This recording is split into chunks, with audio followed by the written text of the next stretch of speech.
Varicose veins కి సరైన చికిత్స కోసం సంప్రదించండి ఎవిస్ హాస్పిటల్. నమస్కారం, మీరు చూస్తుంది సుమన్ టీవీ. నేను మీ కీర్తి. నాతో పాటు ప్రముఖ ఆధ్యాత్మికవేత్త అనంతలక్ష్మి అమ్మగారు ఉన్నారు. నమస్తే అమ్మా. నమస్తే తల్లి. సంక్రాంతి హాలిడేస్ అయిపోయాయి. అవునమ్మా. మీకు హాలిడేసేనా? అంటే సుమారుగా అమ్మా, బాగా తిరిగి వచ్చాను. తర్వాత వచ్చాక పండగ హడావిడి. మరే హాలిడే ఇంట్లో ఆడవాళ్ళకు ఉండదమ్మా, అస్సలు ఉండదమ్మా. ఎవరు అర్థం చేసుకుంటారో ఏ నాటికి అర్థం చేసుకుంటారు. అమ్మా, నాకు ఈరోజు ఒక డౌట్ వచ్చింది. తల స్నానం చేసే పూజ చేయాలా? అంటే పూజ ప్రతిరోజు చేస్తాం కదా, మరి తల స్నానానికి కొన్ని రోజులే ఎందుకు పెట్టారు? ఫర్ ఎగ్జాంపుల్ ఇంకో విషయం కూడా ఇందులో, ఇప్పుడు సాయంకాలం గుడికి వెళ్దాం అనుకుంటాము, ఉదయాన్నే స్నానం అది చేసేస్తాము, మధ్యాహ్నం నిండుగా భోజనం చేస్తాం, బీట వెజ్ ఆర్ నాన్ వెజ్. అప్పుడు ఏంటి పరిస్థితి? గుడికి అసలు వెళ్ళకూడదు. అలాగా నిండుగా భోజనం చేసి వెజ్ అయినా నాన్ వెజ్ అయినా మళ్ళీ అప్పుడు తల స్నానం చేసి వెళ్ళాలా? అలాగా కమెంట్ బాక్స్లో రకరకాల ప్రశ్నలు వస్తున్నాయి. అవన్నీ సేకరించాను, మీ ముందు పెట్టాను ఈరోజు. అసలు తల స్నానానికి అభ్యంగన స్నానానికి ఉన్న తేడా తెలియాలమ్మా. అభ్యంగన స్నానం అంటే నూనె రాచుకుని తలకి కుంకుడుకాయో షీకాయో ఈ రోజుల్లో ఏదో షాంపూనో పెట్టుకు రుద్దుకుంటారు.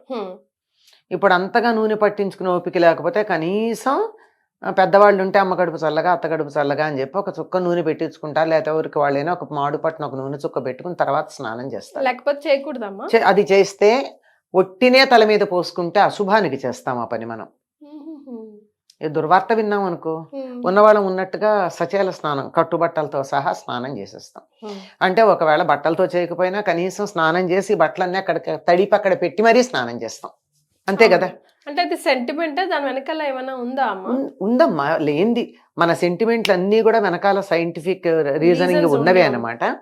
అలాగే కొన్ని ఇంట్లో పితృకార్యాలు చేస్తారు, తద్దినాలు అవి పెడతారు. అలా పెట్టేటప్పుడు ఏం చేస్తారు? తలస్నానమే చేస్తారు, తలంటి పోసుకోరు. నిన్న కనుమ నాడు కూడా అందరూ తలస్నానమే చేస్తారు, భోగినాడు తలంటి పోసుకుంటారు. రెండింటికి తేడా ఉంది చూసారా? భోగినాడు పోసుకునేదే తలంటి, అభ్యంగన స్నానం.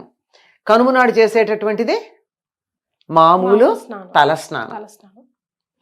ఈ రెండింటికి తేడా తెలియాలి. ఇది తెలియక తలస్నానం చేయాలంటే ఎందుకు చెయ్యాలి? చెయ్యక్కర్లేదు, నిత్యం చెయ్యక్కర్లా. ఆడవాళ్ళు అసలు చేయక్కర్లా, మగవాళ్ళు చెయ్యాలి. ఇప్పుడు మీరు తలస్నానం చేసి పూజ చెయ్యాలని ఒక మాట అడిగారు. ఎవరు చెయ్యాలి పూజ? ఆడవాళ్ళ మగవాళ్ళ? మగవాళ్ళు. కానీ వాళ్ళు చేయరు కదా. అదే కదా, వాళ్ళు చెయ్యను కనుక ఏం చేస్తున్నారు? పిల్లలకు అలవాటు పోతుంది, ఇంట్లో దేవుడికి ఎవరో ఒకళ్ళు చేయడం అసలు మానేయటం కన్నా నయమే కదా ఎవరో ఒకళ్ళు చేయడం అని చెప్పి ఆడవాళ్ళు చేస్తున్నారు. ఆడవాళ్ళు చేయడం తప్పేం లేదు. ఆడవాళ్ళు చేస్తే దాని ఫలితం ఎవరికి వస్తుంది? వాళ్ళకే వస్తుంది. మగవాళ్ళు చేస్తే కుటుంబం మొత్తానికి వస్తుంది. పాపం ఆడవాళ్ళు చేసింది మగవాళ్ళకి వెళ్ళదమ్మా. అందుకోసం ఏం చేస్తారు వీళ్ళు? వ్రతాలు చేసి ఆ వ్రతం యొక్క ఫలంగా నా భర్త కలకాలం బతికుండాలి అని ప్రత్యేకంగా కోరుకుంటున్నారు. మరి ఒకళ్ళు అడిగారు, మరి మగవాళ్ళు ఎవరు ఆడవాళ్ళకి మేలు కలగాలని వ్రతాలు చేయరు అంటే, అసలు వాళ్ళు పూజ చేస్తే కుటుంబానికి అంతా వస్తుంది కదా, ప్రత్యేకం చేయడం దేనికి? ఆడవాళ్ళు వాళ్ళు చేస్తున్నారు కనుక అయ్యో నా భర్త చేసే పూజ వల్ల నాకేదో మేలు జరుగుతోంది అందరికీను, నేను నా భర్తగా ఏం చేయలేకపోతున్నానే అని తపన పడి వ్రతాలు చేసి 5వ తనం కావాలని కోరుకుంటున్నారు. అంటే భర్త ఎక్కువ కాలం బతకాలని. అదమ్మా విషయం. ఈ లాజిక్ అర్థం కాక చాలా పూజల విషయంలో కూడా ఆడవాళ్ళు మగవాళ్ళు అని రకరకాల మాటలు మాట్లాడతాం మనం. కనుక మగవాళ్లే కనుక పూజ చేసేటైతే అసలు మగవాళ్ళు నిత్యం తలస్నానం చేయాలని చెప్పారు. అభ్యంగన స్నానం అప్పుడప్పుడు చేసినా నిత్యం తల మీద నీళ్లు పోసుకోవాలి మగవాళ్ళు. అట్లాంటప్పుడు అసలు తలస్నానం చేసి పూజ చేయాలా అన్న ప్రసక్తే లేదు, తప్పనిసరిగా స్నానం చేస్తారు. ఆడవాళ్లే చెయ్యాలంటే కూడా తలస్నానం చేసి పూజ చెయ్యాలన్న నియమం లేదమ్మా. ఒక్క ముత్తైదువులకి కంఠస్నానం చాలు. అంటే భర్త బతికున్నటువంటి స్త్రీలు కంఠస్నానం చేస్తే సరిపోతుంది. కంఠస్నానం అంటే మనం మామూలుగా చేసేది. అందులో భాగంగా మొహం కడుక్కోకుండా అయితే చెయ్యం గాని తల మీద పోసుకోవాల్సిన పని లేదు అని ఉద్దేశం. దానికి ప్రత్యేకంగా వాళ్ళు చేసేది మాత్రం అభ్యంగన స్నానం చేయాలి. తలకు నూనె రాచుకుని అప్పుడు తలంటూ స్నానం చేయాలి. తల అంటటం అంటే అది కూడా శనివారం బుధవారం ఏవో లెక్కలు చెప్పారు మన వాళ్ళు. సోమవారం అంత మాత్రమే చెయ్యాలి, ఆదివారం అస్సలు చేయకూడదు ఎవరును, ఇలాంటి మాటలు. కనుక ఇప్పుడు అర్థమయ్యింది కదమ్మా. ఉమ్. రోజు ఆడవాళ్ళు పూజ చేసేటైతే తలస్నానం చెయ్యాలా? చెయ్యక్కర్లేదు. చెయ్యనక్కర్లేదు. క్లారిటీ వచ్చిందా? ఎస్. అంతే, అంతకన్నా ఇంకేం లేదు. మగవాళ్ళు ఎలాగూ చెయ్యాలి గనక వాళ్ళు తప్పనిసరిగా స్నానం చేస్తారు, తల స్నానం చేసి పూజ చేస్తారు. వాళ్ళు చేయని పరిస్థితుల్లో అది లేదు ఇది లేదు, తల స్నానం లేదు, పూజ లేదు. ఏది లేని వాళ్ళ గురించి ఏం మాట్లాడతాం? మరి ఏదన్నా చేస్తే దాంట్లో మంచి చెడు తప్పు ఒప్పు చెప్తాం. అసలు ఏం చేయని వాడికి చెప్పేదే ఉంది, అదే సరిపోతుంది. ఎస్. ఎట్లా ఉంది. ఇంకా మీరు మధ్యాహ్నం సాయంకాలం పూజకి అన్నారు. సాయంకాలం పూజకి గుడికి వెళ్ళినప్పుడు హాయిగా కడుపు నిండా భోజనం చేసి పెడితే వెళ్ళొచ్చమ్మా, అందులో అనుమానం ఏం లేదు. కానీ మాంసాహారం తింటే అని అడిగారే, ఆ అడగడంలోనే తెలుస్తోంది కదా డౌట్ ఉందని. డౌట్ ఉందా? డౌట్ లేకపోతే ఎందుకు అడుగుతారు? అంటే ఇప్పుడు అమ్మవారి ఆలయానికి పర్వాలేదు అక్కడ నడుస్తుంది అని వెళ్ళిపోతూ ఉంటారు కొంతమంది, తిని తాగి పోలమ్మ పోచమ్మ హ్యాపీగా. అమ్మవారికి గ్రామదేవతలు, గ్రామదేవతలకి నిజంగా ఆహార నియమం లేదు, కానీ వాళ్ళ దగ్గరికి తలస్నానం చాలా అవసరం. మీరు చూస్తారు కదా, గ్రామదేవతల గుడికి వెళ్ళే వాళ్ళంతా తలస్నానం చేసి పెడుతూ ఉంటారా లేదా? మాక్సిమం పెడతారు కదా. అదో పద్ధతి అనుకుంటారు. ఈ తిని తాగి అన్నది వాళ్ళ ఇష్టం అమ్మా, దానికి మనం చెప్పగలిగింది ఏం లేదు. వాళ్ళని మా ఇష్టం అని చేసేటటువంటి వాళ్ళకి సమాధానం లేదు. చేయొచ్చా చేయకూడదా అని అడిగిన వాళ్ళకి మాత్రమే సమాధానాలు ఉంటాయి. కానీ మా ఇష్టం వచ్చినట్టు చేస్తాను, చెయ్యొచ్చా అని అడిగితే మా ఇష్టం వచ్చినట్టు చేస్తామని నాకు చెయ్యొచ్చా ఎందుకు, నీ ఇష్టం వచ్చినట్టు చేసేసుకో. నువ్వు చేసే పనులకి మా ఆమోద ముద్ర అక్కర్లేదు. అది మంచి అయినా చెడైనా, మంచి చేసినా అక్కర్లేదు నువ్వు చేస్తున్నప్పుడు, చెడు చేసినా అంతకంటే అక్కర్లేదు. కానీ దేవాలయానికి వెళ్ళేటప్పుడు మాత్రం ఒకప్పుడు తప్పనిసరిగా పరగడుపున వెళ్ళమని చెప్పేవాళ్ళు. పరగడుపు అంటే తినకుండా వెళ్ళమని.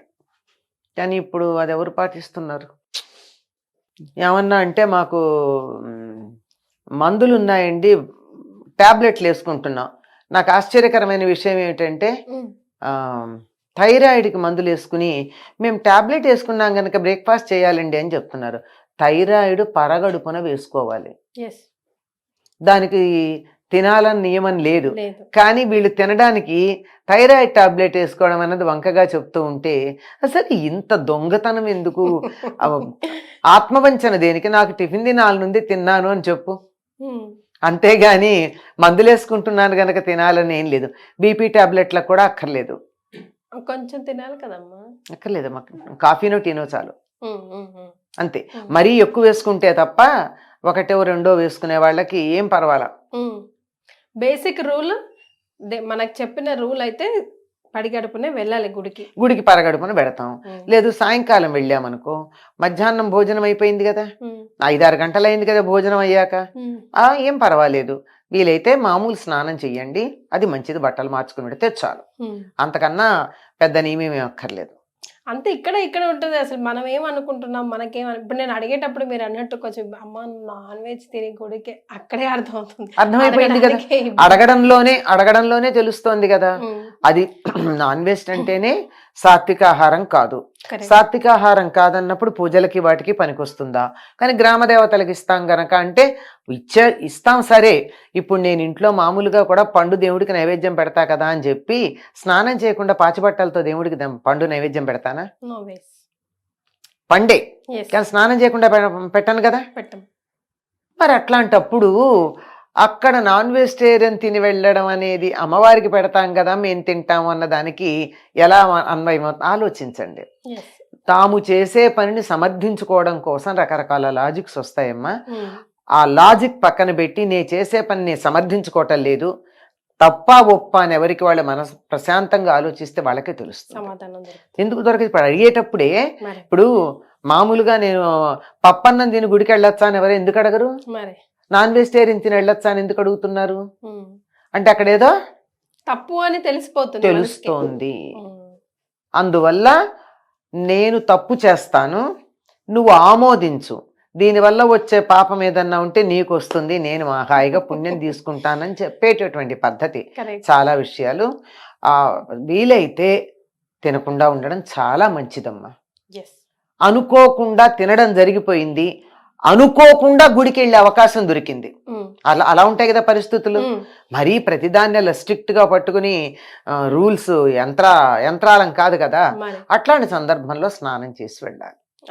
వీలైతే తల స్నానం చేసి వెడితే మంచిది. తలస్నానం ఎందుకని చెప్పాలి అక్కడ? అభ్యంగన స్నానం అనలా నేను, ఉమ్, తలస్నానం అన్నాను. మీరు గమనించాలి. యా, అంటే చేసింది తప్పు పని కనుక క్షమాపణ కోసం చేసుకునే స్నానం అది. ఓకే. అట్లీస్ట్ మనకే హ్యాపీగా అనిపిస్తుంది హ్యాపీ అనిపిస్తుంది. అట్లీస్ట్ బాత్ చేసి వెళ్ళాలి అన్నప్పుడు. కానీ కొత్త చీర కావాలమ్మా కొత్త ప్రతిసారి. ప్రతిసారి Wash. అక్కర్లేదమ్మా. ఉమ్, మనం మామూలుగా ఉతికి ఆరేసుకున్న చీరతో మనం పూజ చేసుకోవడము అన్నీ చేస్తాం. ఉమ్, పట్టు చీర కట్టుకున్నాం, పట్టు చీరతో గుడికి వెళ్ళాం, ఉమ్, అనిపిస్తుంది కదా ఇంట్లో ఉన్న పాత చీర కాకుండా పట్టు చీర కట్టుకోవాలని. yes. ఆ పట్టు చీర గుడికి వెళ్ళినా పూజ చేయాలన్నా దాంతో భోజనం చేయకుండా ఉన్నంత కాలం అది పనికొస్తుంది.